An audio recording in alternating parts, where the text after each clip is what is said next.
Šajā sižetā aplūkosim, kā un kur var lejuplādēt programmu e-brokeris un kā to pēc tam uzstādīt. Vispirms varam vaļā interneta pārlūk programmu, šajā gadījumā Internet Explorer. Tad attiecīgajā ailē ierakstām biržas interneta adresi un spiežam Enter. Kad weblapa ielādējusies, galvenajā izvēles rindā sameklējam sadaļu biržas informācija, un no apakšizvēles izvēlamies ierakstu produkti un pakalpojumi. Nākamās lapas kreisajā pusē sameklējam sadaļu e-brokeris, uzklikšķinām uz tās. Un, kad sadaļa atvērusies, klikšķinām uz aktīvās saites lejuplādēt e-brokeri.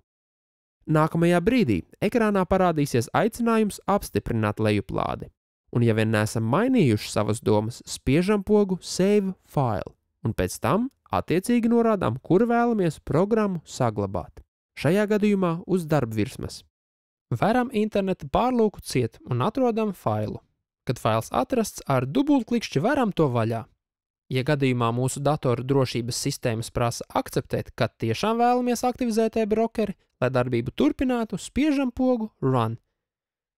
Nākamajā brīdī ekrānā parādīsies e-brokera instalācijas loks. Ja vēlamies programmu instalēt vietā, kur atrodas instalācijas fails, atzīmējam šo izvēli.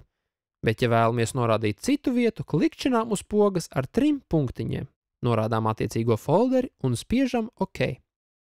Ja vēlamies, lai programmas palaišanas ikona būtu pieejama izvēlnē Start, atstājam iezīmētu šo izvēli, bet, lai e-brokeri varētu palaist no darbvirsmas, šo. Savukārt, lai e-brokeri varētu atrast arī pie ātrās palaišanas pogām, ekrāna kreisajā apakšējā stūrī atstājam iezīmētu nākamo. Ja programmu plānojam izmantot katru dienu un vēlamies, lai tā aktivizējas līdz ar datora ieslēgšanu, atstājam ķeksīt pie nākamās izvēles. Un visbeidzot, lai taupītu vietu uz diska un pēc instalācijas izzēstu pašu failu, atstājam ķeksīt arī pie pēdējās izvēles sarakstā. Kad esam programmas instalāciju nokonfigurējuši atbilstoši savām vajadzībām, spiežam OK, un jau nākamajā brīdī varēsim veikt pirmo autorizāciju. Login loga pirmajā ailē ierakstām bankas piešķirto lietotāju vārdu, savukārt otrajā ailē piešķirto paroli un spiežam Login. Nākamajā ekrāna logā parādīsies aicinājums nomainīt bankas piešķirto paroli pret paša izvēlēta. Lai to izdarītu, ekrāna augšējā kreisajā stūrī spiežam uz izvēles Action un tad uz Change Password.